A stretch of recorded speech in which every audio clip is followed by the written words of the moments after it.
আজকে আমরা অল্টারনেটিং কারেন্টের উপর 8 নম্বর ভিডিও আপলোড করব। আজকে যেটা আমরা শুরু করব সেটা হলো এলসি অসিলেশন। দেখো, এলসি অসিলেশনের ক্ষেত্রে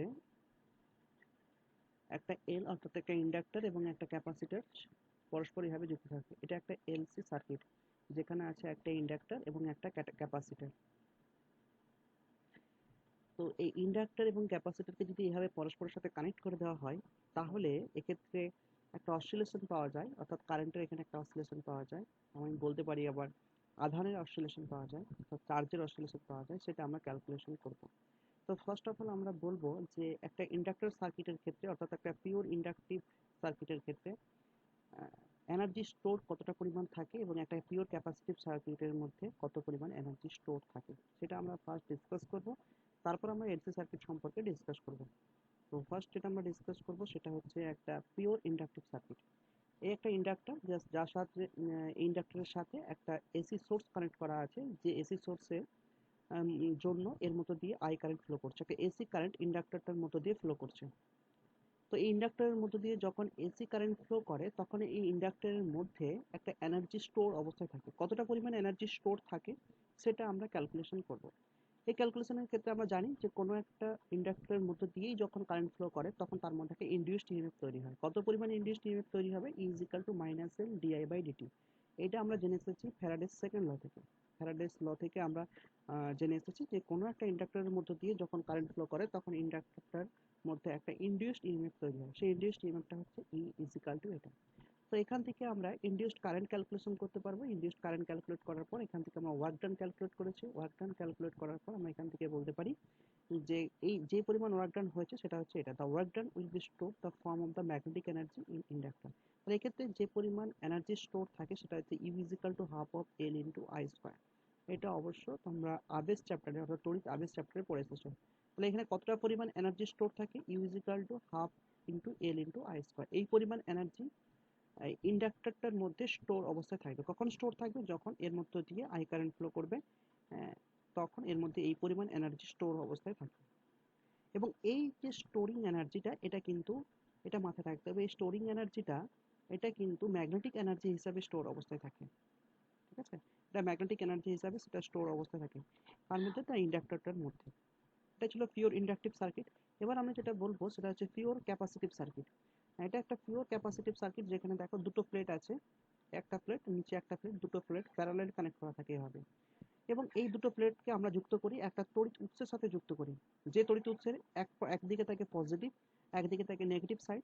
তো পজিটিভ সাইডটা যে এটা পজিটিভ সাইডের সাথে কানেক্ট করা থাকে, পজিটিভ সাইডের সাথে যেহেতু এটা কানেক্ট করা থাকে, যার জন্য এই প্লেটটা পুরোপুরি পজিটিভ আধানগ্রস্ত হয়ে গেছে, পজিটিভ চার্জ। এবং এটা যেহেতু নেগেটিভ কারেন্টের সঙ্গে যুক্ত করা আছে, সেজন্য ব্যাটারি নেগেটিভ প্রান্তের সঙ্গে যুক্ত করা আছে, সেজন্য নিচের প্লেটটা নেগেটিভ তড়িৎগ্রস্ত হয়ে গেছে। আমি ধরলাম উপর প্লেটটাতে প্লাস কিউ চার্জ আছে, নিচের প্লেটটা ঠিক সেম পরিমাণ মাইনাস কিউ পরিমাণ চার্জ রয়েছে। যদি এটাতে প্লাস কিউ, ওটাতে যদি মাইনাস কিউ চার্জ স্টোর হয়, তাহলে আমরা এখান থেকে বলতে পারি এই ক্যাপাসিটরের মধ্যে কতটা পরিমাণ এনার্জি স্টোর অবস্থায় থাকবে, সেটা U is equal to half of CV square. এটাও তোমরা তড়িৎ আবেশ চ্যাপ্টারে পড়ে এসেছো এই ফর্মুলাটা। ক্যাপাসিটর চ্যাপ্টারও পড়ে এসেছো, ক্যাপাসিটর চ্যাপ্টারে তোমরা এটা পড়ে এসেছো যে এক্ষেত্রে ক্যাপাসিটরের ক্ষেত্রে স্টোর এনার্জি হচ্ছে U is equal to half of C into V square. এই এনার্জিটা এখানে ইলেকট্রিক এনার্জি হিসাবে ক্যাপাসিটরের মধ্যে স্টোর অবস্থায় থাকে। অর্থাৎ কোনো একটা ক্যাপাসিটরকে যদি আমরা কোনো ব্যাটারির সাথে কানেক্ট করি, তাহলে ওই ক্যাপাসিটরের মধ্যে এই পরিমাণ এনার্জি, অর্থাৎ হাফ অফ সিভি স্কোয়ার পরিমাণ এনার্জি স্টোর অবস্থায় থাকবে।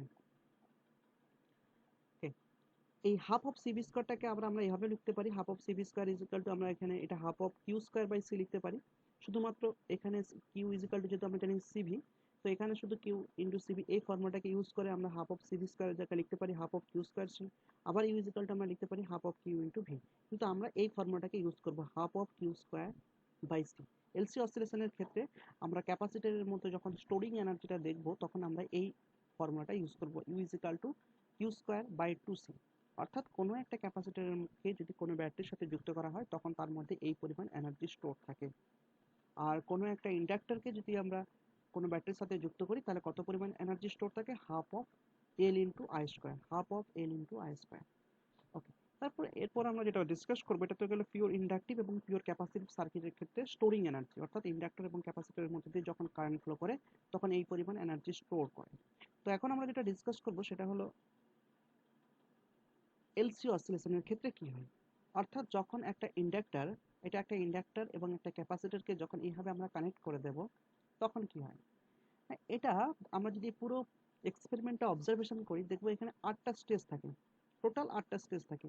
তাহলে ফার্স্ট আমরা কি করলাম, একটা ক্যাপাসিটরকে একটা ইন্ডাক্টরের সঙ্গে যুক্ত করলাম। আচ্ছা, ক্যাপাসিটরের একদিকে একটা সাইড আছে পজিটিভ চার্জগ্রস্ত এবং অপর সাইডটা হচ্ছে নেগেটিভ চার্জগ্রস্ত। কারণ ক্যাপাসিটরটাকে প্রথমে আমরা চার্জ অবস্থায় রেখেছিলাম, ফুললি চার্জ। প্রথমে ক্যাপাসিটরটাকে আমরা কি করলাম, ফুল চার্জ দিয়ে ইন্ডাক্টরের সাথে কানেক্ট করলাম। তাহলে যখন আমি ফুল চার্জ দিলাম, তার মানে একটা প্লেটে আছে পজিটিভ, অপর প্লেটে আছে নেগেটিভ। এরকম ফুল চার্জ অবস্থায় যখন এটা ইন্ডাক্টরের সাথে আমরা কানেক্ট করব, তখন কি হয়? ইন্ডাক্টরের সাথে কানেক্ট করলে কি হবে, যেহেতু এটা প্লাস এই দিকটা মাইনাস, তাহলে এখান থেকে কি হবে, এইটা হচ্ছে এখানে প্রচুর পরিমাণ ইলেকট্রন আছে, নাম্বার অফ ইলেকট্রন প্রচুর আছে। ফলে এখান থেকে ইলেকট্রন এটা দিয়ে যাবে, ইন্ডাক্টরটার মধ্য দিয়ে ইলেকট্রনটা যাওয়ার পর এই পয়েন্টে ফিরে আসবে। অর্থাৎ ইলেকট্রন এই দিক থেকে এই দিকে ফ্লো করবে। ইলেকট্রন এই দিক থেকে এই দিকে ফ্লো করলে কারেন্ট কিন্তু তার অপোজিট দিকে এই দিকে কারেন্ট ফ্লো করবে। অর্থাৎ ইনিশিয়ালি কি হবে, কারেন্ট ফ্লো করবে কোন দিক থেকে কোন দিকে, এই দিক থেকে এই দিকে। ঠিক আছে, এই দিক থেকে এই দিকে। দেখো কারেন্টের ডিরেকশন এখানে দেখিয়েছি, কারেন্টটা ইন্ডাক্টরের মধ্য দিয়ে এইভাবে কারেন্টটা ফ্লো করছে। তো এখানে যে কারেন্টটা ফ্লো করবে, এটা কিন্তু একটা কনস্ট্যান্ট কারেন্ট না, কারেন্টটা কিন্তু গ্র্যাজুয়ালি ইনক্রিজ করতে থাকবে। চার্জ ফুললি চার্জ থাকবে এবং কারেন্ট গ্র্যাজুয়ালি ইনক্রিজ করবে, এইভাবে কারেন্ট ফ্লো করতে থাকবে এবং কারেন্টটা গ্র্যাজুয়ালি ইনক্রিজ করবে। তো আমরা যদি এটা অবজারভেশন করি, তাহলে ফার্স্ট আমরা অবজারভেশন করলাম কি, ক্যাপাসিটরটা ফুল চার্জ অবস্থায় ইন্ডাক্টরের সঙ্গে যখনই যুক্ত করব, তখন কি করবে, এই দিক থেকে এই দিকে কারেন্ট ফ্লো করবে, অর্থাৎ ইলেকট্রনগুলো এই দিক থেকে এই দিকে ফ্লো করছে।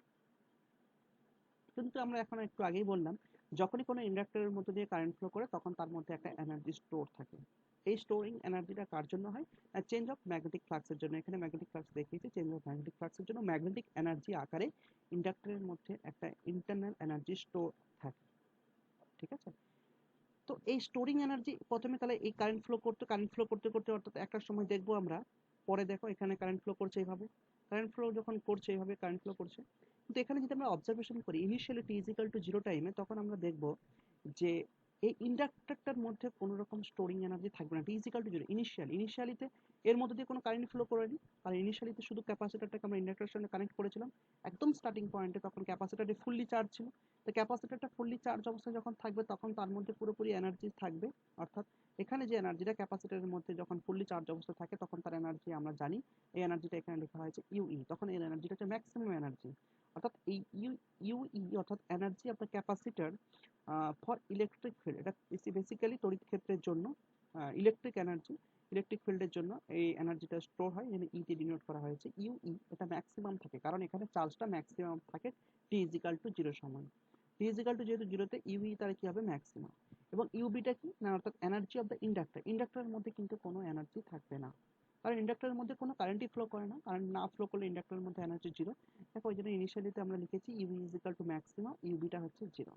নেক্সট কি হলো, নেক্সট আমরা যখন দেখবো যখন কারেন্ট ফ্লো করতে শুরু করলো, অর্থাৎ একটা time T is equal to টি/8, আমরা টোটাল টাইমটাকে আমরা 8টা ভাগে ভাগ করব। তাহলে আমরা দেখবো টি ইজ ইকাল টু টি/8 টাইমে আমরা কি দেখলাম, যে এক্ষেত্রে এই সময় আমরা দেখছি যে কিছুটা পরিমাণ কারেন্ট এই ইন্ডাক্টরের মধ্যে দিয়ে ফ্লো করছে। যখনই কারেন্ট ইন্ডাক্টরের মধ্যে দিয়ে ফ্লো করবে, তার মানে নিশ্চয়ই এই ইন্ডাক্টরের মধ্যে এনার্জি স্টোর করছে। এবং ক্যাপাসিটরের এনার্জি কি হচ্ছে, ডিক্রিজ করছে। ক্যাপাসিটরের যে ম্যাক্সিমাম এনার্জি ছিল ইউই, এটা কিন্তু ডিক্রিজ করছে এবং ইউবিটা ইনক্রিজ করছে। তাহলে এই টি/8 টাইমে কি হয়েছে আমরা দেখেছি, ইউই ইজ ইকাল টু হয়ে যাবে ইউবি। অর্থাৎ ইন্ডাক্টরের মধ্যে যে এনার্জিটা এবং ইউবি দুটো কিন্তু ইকুয়াল হয়ে যাচ্ছে কত টাইমে, টি/8 টাইমে। অর্থাৎ এনার্জি যেটা ছিল, ইনিশিয়াল যে এনার্জিটা ছিল, এই এনার্জিটা দুটো ভাগে ভাগ হয়ে গেল। কিছুটা এনার্জি ইন্ডাক্টরে চলে এলো, বাকি এনার্জিটা এখানে রয়ে গেল টি ইজ ইকাল টু টি/8 টাইমে। ঠিক আছে, টোটাল টাইমটা হচ্ছে ক্যাপিটাল টি, তার 8 ভাগ, যেটা টি/8 টাইমে আমরা অবজারভেশন করে দেখলাম। অবজারভেশন করে যদি দেখি, তখন দেখবো আমরা যে ইন্ডাক্টরের যে এনার্জি এবং ক্যাপাসিটরের এনার্জি সেম হয়ে গেছে, এক্ষেত্রে UE is equal to UP. Next তারপরে যদি আমরা অবজার্ভ করি, অর্থাৎ T is equal to 2t/8, next টি/8 টাইম পর যদি আমরা অবজার্ভ করে দেখি, তখন দেখবো আমরা যে ক্যাপাসিটরের মধ্যে এনার্জি জিরো। অর্থাৎ ক্যাপাসিটরের যত পরিমাণ চার্জ ছিল, সব পরিমাণ পুরো চার্জটাই কিন্তু, ধরো এখানে মাইনাস মাইনাস আছে, তো পুরো ইলেকট্রন কিন্তু এই দিক থেকে কোন দিকে চলে এসেছে, পুরো ইলেকট্রনগুলো এই দিক থেকে এই প্লেটে চলে এসেছে, কারণ এখানে ইলেকট্রনের ডেফিসিয়েন্সি আছে, এখানে ইলেকট্রনের অনেক বেশি ইলেকট্রন আছে। ফলে এখান থেকে ইলেকট্রন এই দিক থেকে ফ্লো করে পুনরায় এখানে আসছে। যেহেতু ইলেকট্রনগুলো এভাবে কন্টিনিউয়াসলি ফ্লো করছে, তাহলে একটা সময় গিয়ে দেখবো আমরা যে ইলেকট্রনগুলো আর থাকবে না। অর্থাৎ অর্থাৎ পুরো সমস্ত যে এক্সট্রা ইলেকট্রন এখানে এই প্লেটে যে পরিমাণ এক্সট্রা ইলেকট্রন রয়েছে পুরোপুরি এক্সট্রা ইলেকট্রনটা পজিটিভ প্লেটে চলে আসবে। ফলে কি হবে, পজিটিভ প্লেটে চলে আসার ফলে এই যে দুটো প্লেটের মধ্যে কোনো আর পোটেনশিয়াল ডিফারেন্স থাকবে না, অর্থাৎ ক্যাপাসিটরটা পুরোপুরি ডিসচার্জ হয়ে গেল। তো ক্যাপাসিটরটা যদি পুরোপুরি ডিসচার্জ হয়ে যাওয়া মানে ক্যাপাসিটরের মধ্যে কোনো চার্জই নেই, সো এর ক্যাপাসিটরের মধ্যে যে ইন্টারনাল এনার্জিটা সেটা কত হয়ে যাবে, জিরো। তাহলে টি ইজ ইকাল টু 2t/8 টাইমে দেখা যাচ্ছে যে ক্যাপাসিটরের মধ্যে যে এনার্জি, যেটাকে আমরা ইউই দিয়ে ডিনোট করি, ইউইটা হয়ে যায় জিরো। এবং তখনই কি হয়, এই ইন্ডাক্টরের এনার্জিটা হয়ে যায় ম্যাক্সিমাম এনার্জি, ইউবিটা হয়ে গেল কত, ম্যাক্সিমাম এনার্জি, ইউবিটা তখন হয়ে যায় ম্যাক্সিমাম। কারণ সম্পূর্ণ কারেন্টটা কিন্তু এই ক্যাপাসিটরে যে পরিমাণ চার্জিং ছিল, অর্থাৎ ম্যাক্সিমাম চার্জ যতটা ছিল পুরো চার্জটা, পুরো আধানটা ফ্লো করেছে, এবং পুরো আধান ফ্লো করার জন্য এই ক্যাপাসিটরের মধ্যে তখন এনার্জিটা হয়ে গেল ম্যাক্সিমাম। নেক্সট আমরা কি দেখব, এনার্জিটা ম্যাক্সিমাম হয়ে গেল, নেক্সট আমরা দেখব যখনই ইন্ডাক্টর ক্যাপাসিটরটা ডিসচার্জ হয়ে গেল, পুরোপুরি ডিসচার্জ হওয়ার পর আমরা যদি আমরা অবজার্ভ করে দেখি, তারপর আমরা যেটা দেখব ইন্ডাক্টরের মধ্যে যে ইনডিউসড ইএমএফ তৈরি হলো, অর্থাৎ যখন এই কারেন্ট ফ্লো করার জন্য এই ইন্ডাক্টরের মধ্যে যে ইনডিউসড ইএমএফটা তৈরি হয়েছে, এই ইনডিউসড ইএমএফ এর জন্য তখন কিন্তু আবার পুনরায় ক্যাপাসিটরটা চার্জ চার্জ হবে। কারণ এখানে এই কারেন্ট ফ্লো করার জন্য এই ইন্ডাক্টরটা আমরা জানি একটা ইনডিউসড ইএমএফ তৈরি করবে, একটা ব্যাটারির মতো আচরণ করবে, তখন এটা একটা সোর্স বা ব্যাটারি হিসেবে কাজ করবে। এটা যখন সোর্স বা ব্যাটারি হিসেবে কাজ করবে আর এই সোর্সের সাথে ক্যাপাসিটর কানেক্ট করা মানে ক্যাপাসিটরটা পুনরায় চার্জ হবে। আমরা জানি কোনো ক্যাপাসিটরকে যদি আমরা সোর্সের সাথে কানেক্ট করি তাহলে ক্যাপাসিটরটা পুনরায় চার্জ হয়, চার্জিং হতে শুরু করে, ঠিক এটা তখনই এখানে এটা হবে। অর্থাৎ যখনই এখানে ইনডিউসড ইএমএফটা তৈরি হলো, এই ইনডিউসড ইএমএফ এর জন্য পুনরায় ক্যাপাসিটরটা চার্জ হবে। এবার দেখতে হবে যে কোন দিকটা চার্জ হবে। দেখো ইনিশিয়ালি ক্যাপাসিটরে কিন্তু এটা ছিল পজিটিভ, এই সাইডটা ছিল পজিটিভ সাইড, এই সাইডটা ছিল নেগেটিভ সাইড। এর ফলে কারেন্ট ফ্লো করছে, কারেন্ট ফ্লোর ডিরেকশন ছিল এই দিক থেকে এই দিকে, এবং এইভাবে কারেন্ট ফ্লো করতে করতে একটা সময় গিয়ে ক্যাপাসিটরটা পুরোপুরি ডিসচার্জ হয়ে গেল। ডিসচার্জ হওয়ার পর আমরা যদি অবজার্ভ করে দেখি যে ইন্ডাক্টরটার মধ্য দিয়ে কারেন্ট ফ্লো করার জন্য যে পরিমাণ ইনডিউসড ইএমএফ তৈরি হয়েছে, সেই ইনডিউসড ইএমএফ এর জন্য আবার কারেন্ট ফ্লো করবে।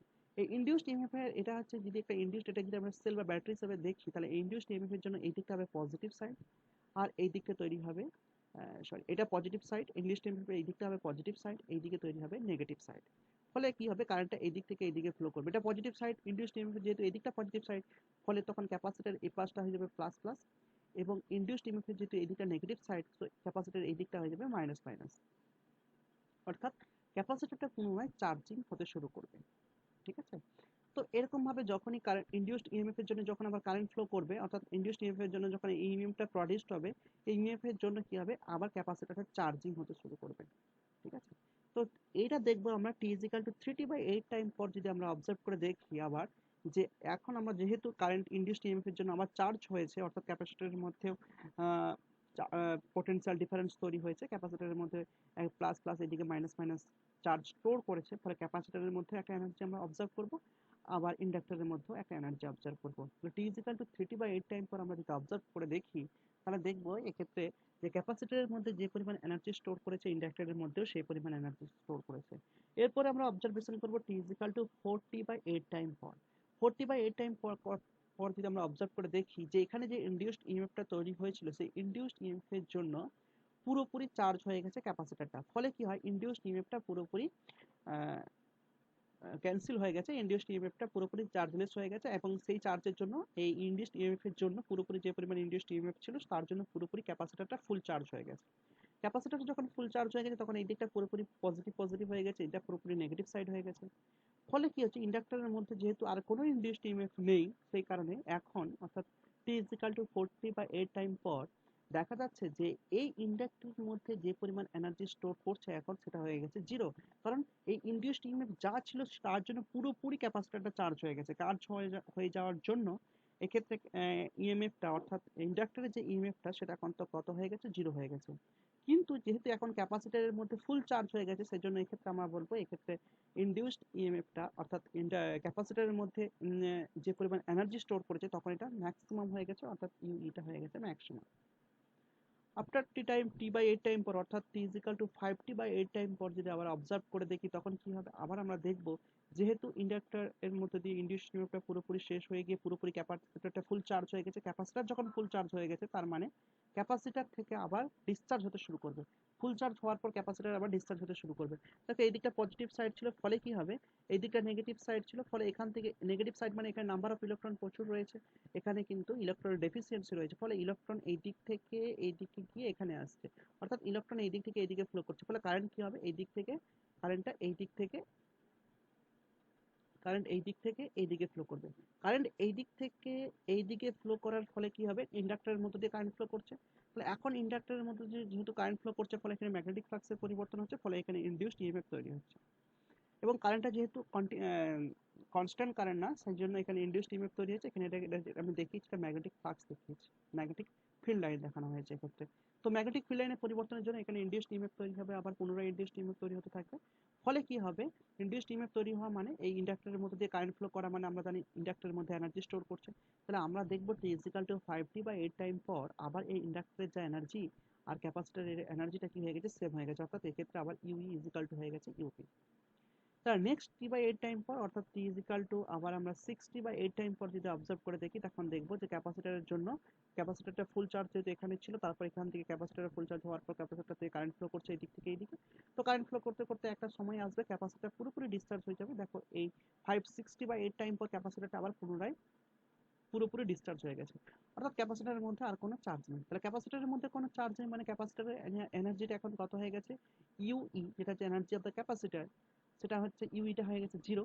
এবং তখন ইন্ডাক্টরের মধ্যে এনার্জিটা হয়ে গেছে ম্যাক্সিমাম, কারণ ম্যাক্সিমাম ক্যাপাসিটরটা পুরোপুরি ডিসচার্জ হয়ে গেছে, মানে এখন ইন্ডাক্টরটার মধ্যে ম্যাক্সিমাম কারেন্ট ফ্লো করছে, ফলে এখন ইন্ডাক্টরের মধ্যে যে এনার্জিটা আছে সেটা হচ্ছে ম্যাক্সিমাম এনার্জি।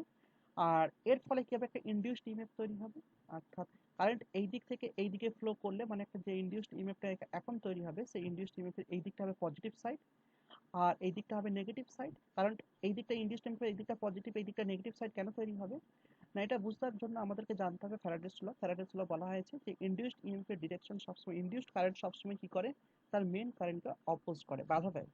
যদি কারেন্ট ইনক্রিজ করে তাহলে ইনডিউসড ইএমএফ সবসময় কি করবে, ইনডিউসড কারেন্টে সবসময় তার মেন কারেন্টকে কি করবে, অপোজ করবে। আর যদি কারেন্টটা কমতে থাকে তাহলে ইনডিউসড কারেন্ট সবসময় কারেন্টটাকে ইনক্রিজ করবে। তো এক্ষেত্রে যেহেতু কারেন্ট ইনক্রিজ করছে, সেই কারণে কি হচ্ছে, কারেন্ট যখন ইনক্রিজ করছিল ফলে ইনডিউসড যে ইএমএফটা তৈরি হবে, তার ফলে এই সাইড হবে পজিটিভ সাইড আর এই সাইডটা তৈরি হবে নেগেটিভ সাইড। তো এটা হচ্ছে পজিটিভ সাইড, আর এই দিকটা হচ্ছে নেগেটিভ সাইড তৈরি হবে। এই দিকটা যেহেতু পজিটিভ সাইড, এই দিকটা নেগেটিভ সাইড কেন, কারণ কারেন্টটা ধীরে ধীরে ডিক্রিজ করছিল, ফলে ইনডিউসড ইএমএফটা কি করবে, ইনডিউসড কারেন্টটা যেহেতু তার কারেন্টটাকে ইনক্রিজ করানোর চেষ্টা করবে, ইনক্রিজ করানোর জন্য এই দিকটা হবে পজিটিভ সাইড, এই দিকটা হবে নেগেটিভ সাইড। পজিটিভ সাইড ফলে ইনডিউসড ইএমএফ তৈরি হয়েছে, এই দিকটা পজিটিভ সাইড, এই দিকটা নেগেটিভ সাইড। তখন এটা একটা ব্যাটারি বা সেলের মতো আচরণ করবে, যে সেলের এই দিকটা হচ্ছে পজিটিভ সাইড, এই দিকটা হচ্ছে নেগেটিভ সাইড। যেহেতু পজিটিভ সাইডের সঙ্গে এই প্লেটটা এখন যুক্ত আছে, তারপর কি হবে না, প্লেটটা আবার পুনরায় এই পাশের প্লেটটা হয়ে যাবে পজিটিভ, আবার এই পাশের প্লেটটা হয়ে যাবে পুনরায় নেগেটিভ। ঠিক আছে, এটা ইনিশিয়ালিতে যেটা ছিল আমাদের। তো এখন কি হলো, তাহলে এখন এই প্লেটটা হয়ে গেল পজিটিভ প্লেট, এটা হচ্ছে নেগেটিভ প্লেট। ওকে, তো এটা পজিটিভ প্লেট, এটা নেগেটিভ প্লেট হওয়ার ফলে কি হবে, এর মধ্যে যে চার্জ থাকলো, এর মধ্যে কিছু পরিমাণ চার্জ আছে, ইনডিউসড ইএমএফ এখনো আছে। অর্থাৎ এই 70/8 টাইম পর আমরা যদি অবজার্ভ করে দেখি, তখন দেখবো যে আহ, এই ইন্ডাক্টরের মধ্যে যে পরিমাণ এনার্জি স্টোর করেছে আর এই ক্যাপাসিটরের মধ্যে ঠিক সেই পরিমাণ এনার্জি স্টোর করেছে, সেটা হচ্ছে ইউ ইজিক্যাল টু ইউবি। ওকে, তাহলে নেক্সট আমরা টি ইজিক্যাল টু টি টাইম, অর্থাৎ 70/8 টাইম পর, t/8 টাইম পর যদি আমরা অবজার্ভ করি, তাহলে অর্থাৎ টি ইজিক্যাল টু ক্যাপিটাল টি টাইমে যদি আমরা অবজার্ভ করি, তখন দেখবো যে যে পরিমাণ ইনডিউসড ইএমএফ হয়েছিল, তৈরি হয়েছিল, সেই পুরোপুরি ইনডিউসড ইএমএফ এর জন্য ক্যাপাসিটরটা আবার পুনরায় ফুল চার্জ হয়ে গেল। ঠিক আছে, ক্যাপাসিটরটা ফুল চার্জ হয়ে গেছে মানে ক্যাপাসিটর এ প্লেটটা পুরোপুরি প্লাস প্লাস হয়ে গেছে এবং এ প্লেটটা পুরোপুরি এখন মাইনাস মাইনাস হয়ে গেছে। তো যেহেতু এখন ক্যাপাসিটরের প্লেটটা পুরোপুরি ফুল চার্জিং হয়ে গেছে, অর্থাৎ ক্যাপাসিটরের মধ্যে যে ইনডিউসড ইএমএফটা তৈরি হয়েছে, অর্থাৎ ইউ ইটা হয়ে গেল ম্যাক্সিমাম।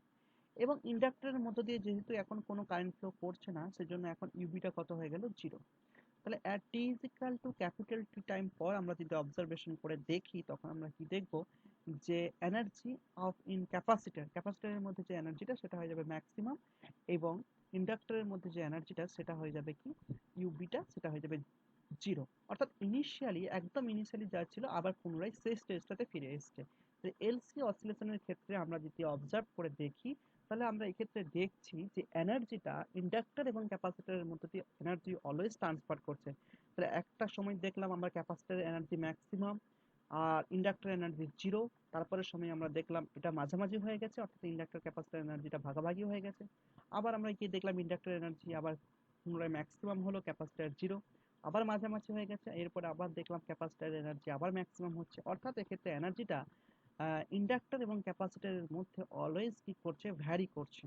যদি আমি একটা চক্রাকারে অবজার্ভ করে দেখাই, এই আহ, দেখো এখানে আমি দেখিয়েছি ইনিশিয়ালি, দেখানো হয়েছে। দেখো ইনিশিয়ালি ক্যাপাসিটরের চার্জ, এটা ইনিশিয়াল স্টেজে ক্যাপাসিটরটা ফুললি চার্জ ছিল এবং ইন্ডাক্টরটা সাথে ক্যাপাসিটরটাকে যুক্ত করা হয়েছে চার্জ করে, ক্যাপাসিটরটাকে চার্জ করে ইন্ডাক্টরের সাথে আমি কানেক্ট করেছি। ফলে ইনিশিয়ালি এটা ফুললি চার্জ ছিল, চার্জ অর্থাৎ টি ইজ ইকাল টু জিরোতে। এখন যদি আমরা অবজার্ভ করে দেখি তাহলে এক্ষেত্রে আমরা এনার্জিটাকে ভালোভাবে দেখিয়েছি, গ্রাফিক্যালি দেখিয়েছি। এক্ষেত্রে দেখো ইউই, এই যে এটা ইউই, এটা হচ্ছে এনার্জিটা ম্যাক্সিমাম। এক্ষেত্রে দেখা যাচ্ছে দেখো ইউ এনার্জিটা এটা হচ্ছে ম্যাক্সিমাম, আর ইউবিটা দেখো এখানে জিরো। ঠিক আছে, তো ইউইটা ম্যাক্সিমাম হয়েছে, ইউবিটা জিরো হয়েছে, অর্থাৎ যেটা আমি বলেছিলাম টি ইজিক্যাল টু জিরো টাইম, এটা টি ইজিক্যাল টু জিরো টাইমে দেখবো এনার্জিটা এভাবে ম্যাক্সিমাম আছে, অর্থাৎ ক্যাপাসিটর এনার্জিটা ম্যাক্সিমাম আর ইন্ডাক্টর এনার্জিটা জিরো। এরপরে যখন এই ক্যাপাসিটরের জন্য কারেন্ট ফ্লো করছে, কারেন্ট ফ্লো করার পর কি হবে, ক্যাপাসিটর থেকে কিছু চার্জ এর মধ্যে ইন্ডাক্টরের মধ্যে দিয়ে কারেন্ট ফ্লো করছে, ফলে এনার্জিটা দেখো ভাগাভাগি হয়ে গেছে টু নেক্সট টাইম পর, অর্থাৎ টি বাই এইট টাইম পর দেখা যাচ্ছে যে এক্ষেত্রে দেখো ইন্ডাক্টরের এনার্জিটা যেটা ছিল, ক্যাপাসিটরের এনার্জিটা যেটা ছিল এতটা, ওটা দেখো ভাগাভাগি হয়ে গেছে, দুটো ভাগে ভাগ হয়ে গেছে। ওই এনার্জিটা, এটা হচ্ছে টোটাল এনার্জি, এই এনার্জিটা গিয়ে এখানে দুটো ভাগে ভাগ হয়ে গেছে, অর্থাৎ একটা এনার্জি আছে ইন্ডাক্টরের মধ্যে, একটা আছে ক্যাপাসিটরের মধ্যে। কেন না, কারেন্ট ফ্লো করছে ইন্ডাক্টরের মধ্যে, ইন্ডাক্টরের মধ্যে দিয়ে কারেন্ট ফ্লো করছে মানে ইন্ডাক্টরের মধ্যে একটা কারেন্ট, একটা এনার্জি স্টোর করবে, সেটা ম্যাগনেটিক এনার্জি হিসেবে স্টোরিং অবস্থায় থাকবে, সেটা হচ্ছে ইউবি। দেখো এখানে ইউই আর ইউবিটা দুটো হচ্ছে ইকুয়াল হয়ে গেছে। নেক্সট হচ্ছে দেখো, নেক্সট হচ্ছে যখন ক্যাপাসিটরটা পুরোপুরি ডিসচার্জ হয়ে যাবে, তখন ইন্ডাক্টরের মধ্যে দিয়ে কারেন্ট, সব ইন্ডাক্টর এনার্জিটা তখন ম্যাক্সিমাম হয়ে গেছে, তখন ইন্ডাক্টর এনার্জি এখন ম্যাক্সিমাম আর ক্যাপাসিটর এনার্জি জিরো। নেক্সট স্টেজে আবার দেখা যাচ্ছে দুটো ইকুয়াল হয়ে যাচ্ছে, তারপরের স্টেজে আবার দেখা যাচ্ছে ক্যাপাসিটর এনার্জি কি হয়ে যাচ্ছে, ম্যাক্সিমাম হচ্ছে আর ইন্ডাক্টর এনার্জি জিরো হচ্ছে। পরের স্টেজে আবার দেখা যাচ্ছে দুটো ইকুয়াল, এবং নেক্সট স্টেজে আবার দেখা যাচ্ছে যে এখানে ক্যাপাসিটর ইন্ডাক্টর এনার্জিটা ম্যাক্সিমাম। তারপরের স্টেজে আমরা যদি অবজার্ভ করে দেখি আবার দেখা যাচ্ছে inductor energy capacitor energy equal, এবং তারপরের স্টেজে আবার পুনরায় একদম ইনিশিয়ালি যে স্টেজটা ছিল এলসি অসিলেশনের ক্ষেত্রে, সেই এনার্জিটা আবার সেই স্টেজে ফিরে এলো। অর্থাৎ এলসি অসিলেশনের ক্ষেত্রে আমরা যদি একবার ক্যাপাসিটরটাকে ফুল চার্জ করে ইন্ডাক্টরের সাথে কানেক্ট করে দিই, তাহলে আমরা দেখব এনার্জি এভাবে চক্রাকারে পরিবর্তন হতে থাকবে, চক্রাকারে পরিবর্তন হতে থাকবে এনার্জিটা। অর্থাৎ একবার এটা বেশি, একবার এটা ম্যাক্সিমাম, একবার ইকুয়াল, আবার ম্যাক্সিমাম, মিনিমাম, এইভাবে কিন্তু চক্রাকারে এনার্জিটা কি হবে, ট্রান্সফার হতে থাকবে চক্রাকারে। একবার আমরা শুধু ক্যাপাসিটরটাকে চার্জ করে একবার ইন্ডাক্টরের সাথে যদি আমরা কানেক্ট করে দিই, তাহলে দেখবো এভাবে এনার্জিটা অসিলেট হতে থাকবে। এই জন্য এটাকে বলা হয় এলসি অসিলেশন। তো এনার্জি এইভাবে অসিলেট করার ফলে কি হয় সেটা আমরা দেখবো। এনার্জি এইভাবে অসিলেশন করার ফলে কিন্তু আমরা যেটা অবজার্ভ করব সেটা হচ্ছে যে এক্ষেত্রে আমরা দেখবো চার্জ বা কারেন্টের কি এভাবে অসিলেশন হয় কিনা। তাহলে আমরা এখানে দেখলাম, ফার্স্ট আমরা দেখলাম এলসি অসিলেশনের ক্ষেত্রে এনার্জিটা বারবার চেঞ্জ হচ্ছে এবং একটা চক্রাকারে, একটা নির্দিষ্ট চক্রাকারে এনার্জিটা, ইন্ডাক্টরের এনার্জি এবং ক্যাপাসিটরের এনার্জি এইভাবে চেঞ্জ হচ্ছে। এখানে একটা জিনিস তোমাদের মাথায় রাখতে হবে, সেটা হচ্ছে এটা টোটাল এনার্জিটা, অর্থাৎ ইন্ডাক্টর এবং ক্যাপাসিটরের যে মোট এনার্জি, এটা কিন্তু অলওয়েজ কনস্ট্যান্ট থাকে, এটা মাথায় রাখতে হবে। তো আমি সেটা প্রুভ করে দেখাবো, ম্যাথমেটিক্যালি আমি প্রুভ করে দেখাবো যে কিভাবে এলসি অসিলেশনের ক্ষেত্রে ইন্ডাক্টর এবং ক্যাপাসিটরের মোট এনার্জি সবসময় কনস্ট্যান্ট থাকে। তার আগে আমি একটা কথা বলি এখানে, যে এলসি অসিলেশনের ক্ষেত্রে আমরা দেখব যে এক্ষেত্রে কারেন্টের, এলসি অসিলেশনের মধ্যে যে কারেন্ট ফ্লো করে ওই কারেন্টটা কিভাবে পরিবর্তন হয়, অর্থাৎ কারেন্টটা এসি কারেন্ট না অন্য কিছু, সেটা আমরা ম্যাথমেটিক্যালি এখানে দেখিয়েছি। দেখো এখানে একটা ক্যাপাসিটর একটা ইন্ডাক্টর কিভাবে কানেক্ট করেছে, অর্থাৎ এটা একটা এলসি সার্কিট। তো এখন আমি ক্যাপাসিটরটাকে ফুল চার্জ করে ক্যাপাসিটর ইন্ডাক্টরের সাথে যুক্ত করেছি। তাহলে ক্যাপাসিটর এই দিকটা আছে পজিটিভ প্লাস কিউ, এই দিকটা হচ্ছে মাইনাস কিউ। এরপর আমি কি করেছি, এটা ইন্ডাক্টরের সাথে, অর্থাৎ যার ইন্ডাকট্যান্স হচ্ছে, ইন্ডাক্টরটার ইন্ডাকট্যান্স হচ্ছে ক্যাপিটাল এ। যখনই আমি এভাবে কানেক্ট করে দিয়েছি তখন কি হবে, এই ক্যাপাসিটর থেকে আই কারেন্ট ফ্লো করবে, এই দিক থেকে হবে ইন্ডাক্টরের মধ্যে দিয়ে আই কারেন্ট ফ্লো করবে। তো যখন এর মধ্যে দিয়ে আই কারেন্ট ফ্লো করবে তখন আমরা কিরচপের ল এখানে অ্যাপ্লাই করব। কিরচপ ল অ্যাপ্লাই যদি আমরা করি তাহলে আমরা বলবো অ্যাকর্ডিং টু কিরচপ ল, এটা একটা লুপ ধরে নিতে পারি, এই লুপের ক্ষেত্রে টোটাল ভোল্টেজটা জিরো হবে। তাহলে এখানে ভোল্টেজ বলতে যেটা হচ্ছে ক্যাপাসিটরের অ্যাক্রসে ভোল্টেজ এবং ইন্ডাক্টরের অ্যাক্রসে ভোল্টেজ। তো ক্যাপাসিটরের অ্যাক্রসের ভোল্টেজ হবে কিউ বাই সি, আর ইন্ডাক্টরের অ্যাক্রসে যে ভোল্টেজটা হবে সেটা আমরা জানি minus L dI by dt. অর্থাৎ কোনো ইন্ডাক্টরের মধ্য দিয়ে যদি আই কারেন্ট ফ্লো করে তাহলে তার মধ্যে যে পরিমাণ ইনডিউসড ইএমএফটা তৈরি হয় সেটা আমরা জানি, সেটা হয় minus L into dI by dt. সেজন্য আমরা এক্ষেত্রে দেখো কিউ বাই সি করেছি minus L dI by dt, this is equal to 0। Okay, তো এটা আমরা করেছি। এখানে যে ভোল্টেজ প্লাস মাইনাস এটা কিন্তু অ্যাকর্ডিং টু কিরচফ ল আমরা জানি ভোল্টেজ যদি গেইন করে তখন আমরা সেক্ষেত্রে ভোল্টেজটাকে পজিটিভ নিই, আর ভোল্টেজ যদি গেইন না করে তখন সেক্ষেত্রে ভোল্টেজটাকে নেগেটিভ নিই। এই কারণে এখানে পজিটিভ নেগেটিভ এইভাবে কিউ বাই সি হয়েছে, এটা মাইনাস হচ্ছে minus L dI by dt.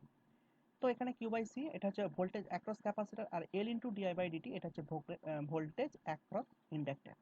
তো এখানে এল ইন্টু ডিডিটি অফ, এখানে আই এর জায়গায় আমরা বসিয়েছি dQ by dt. Current is equal to হচ্ছে চেঞ্জ অফ, আমরা জানি rate of change of charge, যেহেতু current is the rate of change of charge এর জন্য আমরা এক্ষেত্রে এটা লিখতে পারি I equals to dQ by dt লিখতে পারি। তো এখান থেকে ফাইনালি যে ইকুয়েশনটা আমরা পাবো সেটা হচ্ছে Q by C minus L d two Q by dt two, this is equal to 0।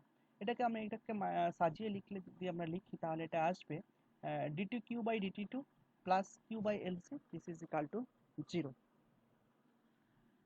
Sorry, এখানে একটা মাইনাস চিহ্ন আসবে, তোমরা ঠিক করে নেবে। এটাকে যদি আমরা এটাকে এই সাইডে নিয়ে আসি মাইনাস কমন নিই তাহলে এখানে কিন্তু একটা মাইনাস আসবে, এটা একটু ঠিক করে নেবে তোমরা। তাহলে এটা মাইনাস হবে, তাহলে d two Q by dt two plus যেটা আমি করেছি এটা মাইনাস হবে Q by L C, this is equal to 0। তো এখান থেকে যদি এটা হচ্ছে একটা দ্বিঘাত সমীকরণ, ঠিক আছে, 2 ডিগ্রি দ্বিঘাত সমীকরণ বলাটা ভুল, এটা হচ্ছে 2 degree differential equation. D two Q by dt two plus Q by L C এটাকে আমি যদি পুরোপুরি কনস্ট্যান্ট ধরে নিই তাহলে এটা বলবো 2 ডিগ্রি ডিফারেন্সিয়াল ইকুয়েশন। যেহেতু এটা একটা 2 ডিগ্রি ডিফারেন্সিয়াল ইকুয়েশন, এখানে দেখো 1/LC যেটা আছে এটাকে আমরা ধরে নিই ওমেগা স্কয়ার। আমরা জানি এই এলসির ভ্যালু আমরা জানি 1/LC ইজ ইকাল টু, আমরা জানি omega is equal two 1/√LC। তো এটা আমরা ওমেগা স্কয়ার লিখতে পারি, 1/ওমেগা স্কয়ার, সরি ওমেগা স্কয়ার লিখতে পারি। তো যাই হোক এখানে আমরা এই যে dt Q by dt two plus Q by LC এটা যেহেতু একটা 2 ডিগ্রি ডিফারেন্সিয়াল ইকুয়েশন, এই 2 ডিগ্রি ডিফারেন্সিয়াল ইকুয়েশনকে সলিউশন করলে যেটা আমরা পেয়ে থাকি, একে সলিউশন করলে যেটা পাবো সেটা হচ্ছে Q is equal to Q not sine omega T plus 5। ঠিক আছে, তাহলে এই 2 ডিগ্রি ডিফারেন্সিয়াল ইকুয়েশন এটাকে আমরা সলিউশন করে কি পেয়েছি, সলিউশন করলে আমরা যেটা পাবো Q is equal to Q not sine of omega T plus Q. Okay, তো এখানে ওমেগা টি প্লাস কিউ, ওমেগাটা বুঝতেই পারছো omega is equal two 1/√LC, এই 1/√LC জায়গায় এটা হচ্ছে ওমেগা, এবং কিউ নটটা কি না, কিউ নটটা হচ্ছে টি ইজ ইকাল টু 0 সময়ে যে পরিমাণ চার্জ ইনিশিয়ালি, যে পরিমাণ চার্জ ক্যাপাসিটরের মধ্যে যে পরিমাণ ইনিশিয়ালি যে পরিমাণ চার্জ ছিল সেটা হচ্ছে কিউ নট। অর্থাৎ দেখা নিচে লিখে দিয়েছি যেখানে কিউ ইজ ইকাল টু হচ্ছে টি ইজ ইকাল টু 0 সময় কিউ ইজ ইকাল টু হচ্ছে কিউ নট। তো এখানে টি ইজ ইকাল টু 0 সময় যে পরিমাণ চার্জ সেটা হচ্ছে কিউ নট। তাহলে এই সলিউশনটা তোমরা শুধু মনে রাখবে 2 ডিগ্রি ডিফারেন্সিয়াল ইকুয়েশন করলে এর কিউ এর ভ্যালুটা যেটা আছে Q is equal to Q not sine omega T plus 5। 2 degree differential equation কিভাবে সলিউশন করতে হয় এটা তোমাদের সিলেবাসে নেই, ঠিক আছে। এটাকে আমরা যদি সলিউশন করি শুধুমাত্র এই ইকুয়েশনটা তোমরা মনে রাখবে কিউ ইজ ইকাল টু হয় Q not sine omega T plus 5, যেখানে কিউ নটটা হচ্ছে টি ইজ ইকাল টু 0 সময় চার্জ, কারণ এক্ষেত্রে চার্জটা তো ভ্যারি করছে টাইমের রেসপেক্টে ক্যাপাসিটরের মধ্যে যে চার্জটা, কারণ চার্জটা প্রথমে ক্যাপাসিটরটা ফুল চার্জ হয় তারপর ধীরে ধীরে ডিসচার্জ করতে থাকে, ফলে ক্যাপাসিটর যে চার্জের ভ্যালুটা কিউ এর ভ্যালুটা কিন্তু কনস্ট্যান্ট না, টাইমের রেসপেক্টে ভ্যালুটা অলওয়েজ চেঞ্জ করতে থাকে। সে কারণে এখানে কিউ নটটা হচ্ছে তার ইনিশিয়াল যে পরিমাণ চার্জ সেই পরিমাণ চার্জকে বোঝানো হয়েছে, আর ওমেগা বলতে 1/√LC কে বোঝানো হয়েছে, ঠিক আছে। কারণ দেখো এই কিউটা এখানে কিউটা আমরা বের করছি, তাহলে এখানে এই যে ওমেগা ভ্যালুটা এখানে বসিয়ে দিয়েছি ওমেগা, ঠিক আছে, 1/√LC জায়গায় ওমেগা বসিয়ে দিয়েছি। তো এক্ষেত্রে যদি আমরা এটা বসিয়ে দিই তাহলে এক্ষেত্রে দেখা যাচ্ছে এক্ষেত্রে আমরা পাই এই 2 ডিগ্রি ডিফারেন্সিয়াল ইকুয়েশনটাকে সলিউশন করলে Q is equal to Q not sine omega T plus 5। তো এখানে একটা টার্ম এক্সট্রা টার্ম যুক্ত হচ্ছে সেটা হচ্ছে ফাই। তো ফাইটা কিভাবে আমরা ক্যালকুলেট করব, ফাইকে ক্যালকুলেট করতে গেলে আমাদেরকে একটা বাউন্ডারি কন্ডিশন জানতে হবে। এক্ষেত্রে বাউন্ডারি কন্ডিশন আমি ফার্স্টেই বলে দিলাম, অর্থাৎ টি ইজ ইকুয়াল টু 0 সময় চার্জ কত হবে, কিউ ইজ ইকুয়াল টু হবে কিউ নট, মোট চার্জটা কত হয় Q is equal to Q nought at T is equal to 0 time. তাহলে এই কন্ডিশনটাই অ্যাপ্লাই করে আমরা ফাই ভ্যালুটা আমরা ক্যালকুলেট করে নেব। তো দেখো এখানে যদি আমরা T is equal to 0 time তাহলে Q is equal to Q nought হয়, তাহলে আমি কিউ এর জায়গায় কি বসিয়ে দেবো কিউ নট, তাহলে কিউ এর জায়গায় বসিয়ে দিলাম কিউ নট, তাহলে Q nought is equal to Q not sine of omega T plus 5। Okay, তাহলে এখানে টি ইজ ইকুয়াল টু 0 বসিয়ে দিলাম, তাহলে এটা টি ইজ ইকুয়াল টু যদি 0 বসিয়ে দিই তাহলে এখানে সাইন ফাই চলে আসবে, অর্থাৎ ওমেগা টি মানে এই টার্মটা 0 হয়ে যাচ্ছে। তো সাইন ফাই ইকুয়ালস টু তাহলে কি হবে Q nought by Q nought মানে 1, তাহলে ফাই ইজ ইকুয়াল টু কি হবে 90 ডিগ্রি। তাহলে ফাইয়ের মানটা আমরা ক্যালকুলেট করে নিলাম, so Q is equal to হবে তাহলে Q not sine omega T plus 90 degree. এখান থেকে আমরা কিউ ইজ ইকুয়াল টু বলতে পারি Q not cos omega T, অর্থাৎ এই যে চার্জটা, অর্থাৎ ক্যাপাসিটরের মধ্যে যে চার্জটা, সেটা আমরা ম্যাথমেটিক্যালি দেখলাম কি হচ্ছে, এই কিউ এর মানটা ম্যাথমেটিক্যালি আমরা দেখলাম যে চেঞ্জ হচ্ছে। কিউ এর মানটা টাইমের রেসপেক্টে, টি হচ্ছে টাইম, ঠিক আছে, টাইমের রেসপেক্টে কিউ এর মানটা চেঞ্জ হচ্ছে, কারণ Q is equal to Q not cos omega T. অর্থাৎ টাইমের পরিবর্তনের সঙ্গে সঙ্গে কস ওয়েভ আকারে চার্জের মান পরিবর্তন হতে থাকবে। যদি এটার এই ইকুয়েশনটা আমরা গ্রাফিক্যাল রিপ্রেজেন্টেশন করি তাহলে এটা আমরা দেখতে পাবো। দেখো এখানে আমি দেখিয়েছি কিউ ভার্সেস টি, এটা যেহেতু কস ওয়েভ, তাহলে কস ওয়েভের ক্ষেত্রে আমরা জানি এইভাবে কার্ভটা এটা হয়, অর্থাৎ initially T is equal two জিরোতে তার চার্জটা হচ্ছে ম্যাক্সিমাম, অর্থাৎ এখানে যদি আমরা কস জিরো মানটা বসাই অর্থাৎ ওয়ান, তখন Q is equal to Q nought, অর্থাৎ টাইম যখন জিরো তখন চার্জ হচ্ছে কিউ নট, ম্যাক্সিমাম চার্জ। তারপরে চার্জটা কি হবে, তাহলে ক্যাপাসিটরের মধ্যে প্রথমে ইনিশিয়ালি ম্যাক্সিমাম চার্জ ছিল, তারপর ক্যাপাসিটরের মধ্যে চার্জটা ধীরে ধীরে ডিক্রিজ করতে করতে জিরো হবে, তারপর আবার নেগেটিভ দিকে আবার চার্জ হবে, আবার জিরো হবে, আবার ম্যাক্সিমাম, আবার জিরো, এইভাবে চার্জের মানটা পরিবর্তন হবে। অর্থাৎ ক্যাপাসিটরের মধ্যে যে চার্জটা এইভাবে কি হবে, পরিবর্তন হচ্ছে। আচ্ছা, ক্যাপাসিটরের মধ্যে চার্জ যদি টাইমের রেসপেক্টে এভাবে পরিবর্তন হতে থাকে, তাহলে আমরা দেখবো এলসি সার্কিটের মধ্যে দিয়ে যে কারেন্ট ফ্লো করছে সেই কারেন্টের মান কিভাবে পরিবর্তিত হয়। তো এক্ষেত্রে কারেন্টের মান কিভাবে পরিবর্তিত হবে, তাহলে এক্ষেত্রে আমরা কিউ ইজিক্যাল টু যেটা পেয়েছি Q naught cos omega T, একে যদি আমরা ডিফারেন্সিয়েট করি with respect to T, Q কে যদি ডিফারেন্সিয়েট করি with respect to T, then we get dQ by dt. তাহলে আমরা আই বের করবো, সো আই ইকুয়ালস টু হচ্ছে minus of dQ by dt. তাহলে I is equal to dQ by dt. এখানে মাইনাস এই কারণে করেছি কারণ এক্ষেত্রে যে কারেন্টটা পাবো সেটা হচ্ছে ইনডিউসড এর জন্য, ঠিক আছে, ইনডিউসড ইএমএফ এর জন্য কারেন্টটা প্রডিউসড হচ্ছে, সে কারণে এক্ষেত্রে আমরা আই ইজ ইকাল টু, এক্ষেত্রে লেখা আছে minus of dQ by dt. তো এখানে I is equal to minus dQ by dt করেছে, আই ইজ ইকাল টু তাহলে minus of ddt of Q এর জায়গায় বসেছি Q not cos omega T. তো Q not cos omega T, Q নটটাকে বাইরে বের করলাম constant, maximum T is equal to zero সময় যে চার্জটা ওটা সবসময় কনস্ট্যান্ট চার্জ, তো কিউ নটটাকে বাইরে বের করানো হয়েছে। কস ওমেগা টি ডিফারেন্সিয়েট করা হয়েছে সাইন ওমেগা টি, আবার ওমেগা টিটাকে আবার আলাদা করে ডিফারেন্সিয়েট করেছে, ওমেগা টিকে ডিফারেন্সিয়েট করলে টি এর রেসপেক্টে শুধু পাবো ওমেগা। অর্থাৎ আমরা যেটা ফাইনালি যেটা পাবো I is equal to Q naught omega sine omega T. এখান থেকে আমরা যেটা পাবো I is equal to I not sine omega টি।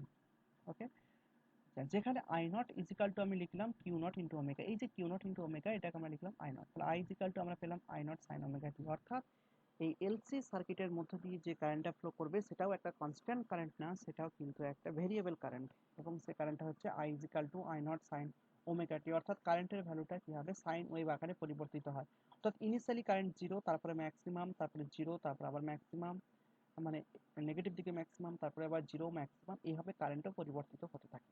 এটা ছিল তার গ্রাফিক্যাল রিপ্রেজেন্টেশন। তাহলে আমরা দেখলাম এলসি অসিলেশনের ক্ষেত্রে বাইরে থেকে কোনো সোর্স অ্যাপ্লাই না করে শুধুমাত্র একটা ক্যাপাসিটরকে যদি আমরা ইন্ডাক্টরের সাথে যুক্ত করে দিই, তাহলে এলসি অসিলেশনের এলসি সার্কিটের মধ্য দিয়ে অলওয়েজ কারেন্ট ফ্লো করবে এবং সেই কারেন্টটা কিন্তু সাইন ওয়েভ আকারে পরিবর্তিত হতে থাকে। তো এটাই ছিল মজার ব্যাপার, কারণ এক্ষেত্রে আমরা কোনো রকম কোনো সোর্স কানেক্ট করিনি, অর্থাৎ এক্ষেত্রে আমরা বাইরে থেকে কোনো রকম কোনো সোর্স কানেক্ট বাইরে থেকে করা হয়নি, এবং তার সত্ত্বেও দেখা যাচ্ছে যে ওই এলসি সার্কিটের মধ্য দিয়ে অলওয়েজ কারেন্ট ফ্লো করতেই থাকে। কিন্তু এক্ষেত্রে ব্যাপারটা প্র্যাকটিক্যালি যদি আমরা এটা করে দেখি তাহলে দেখবো কারেন্টটা কিন্তু সবসময় এভাবে পরিবর্তিত হতে থাকে না, অর্থাৎ অলওয়েজ কারেন্ট এর মধ্যে দিয়ে মানে কন্টিনিউয়াস কারেন্ট পেতে থাকি না, কারণ কারেন্টের মানটা ধীরে ধীরে, অর্থাৎ যে আই নট এর মানটা, অর্থাৎ এখানে আই ইজিক্যাল টু যেটা পেয়েছে I not sine omega T, যেখানে I nought is equal to Q nought into omega.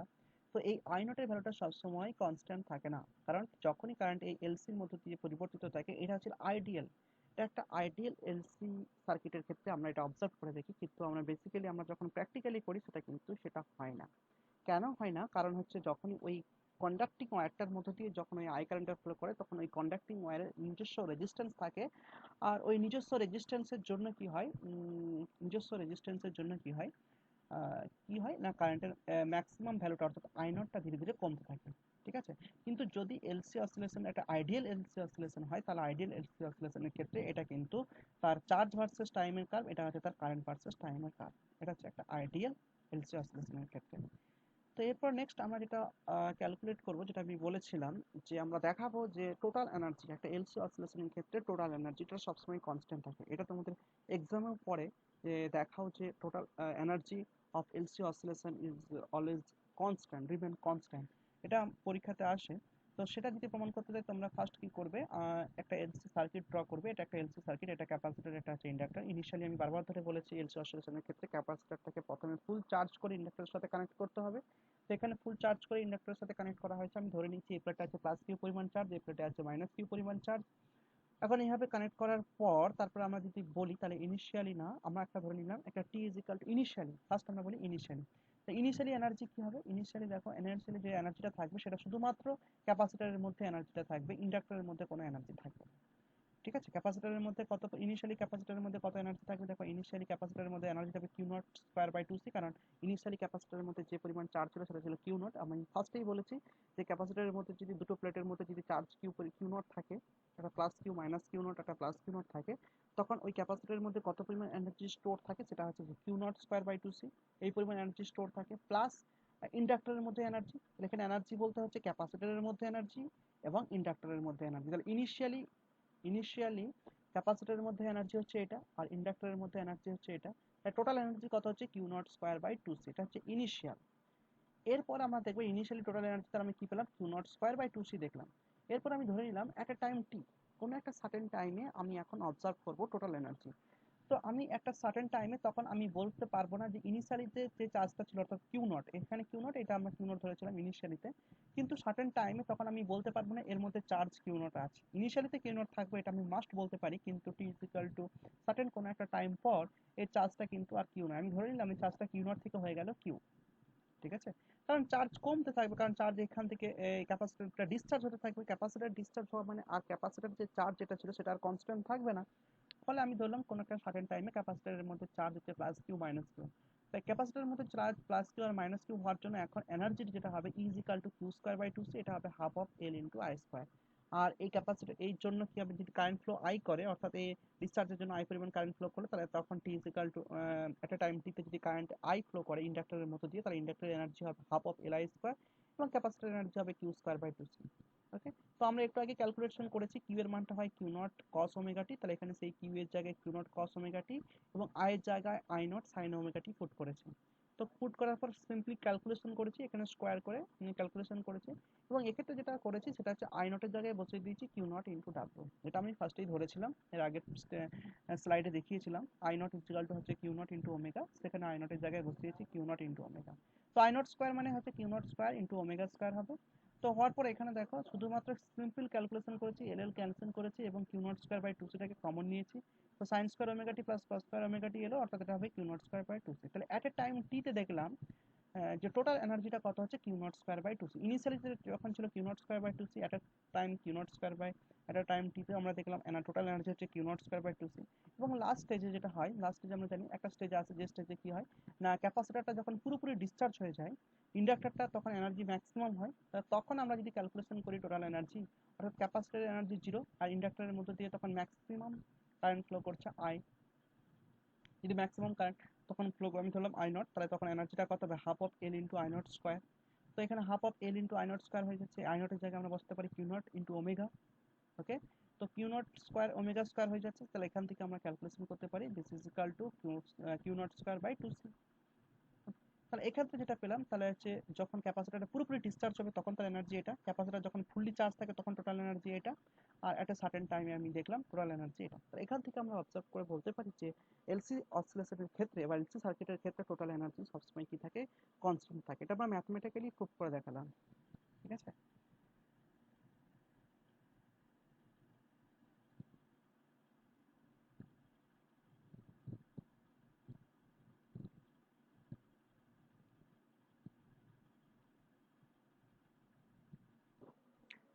LC অসিলেশনের ক্ষেত্রে যে ধরনের অসিলেশনটা হয়, বেসিক্যালি দু ধরনের অসিলেশন হয়, একটা হলো ড্যাম্পড অসিলেশন, একটা হচ্ছে আনড্যাম্পড অসিলেশন। এটাকে আমরা বলি ড্যাম্পড অসিলেশন, এটাকে আমরা বলি আনড্যাম্পড অসিলেশন।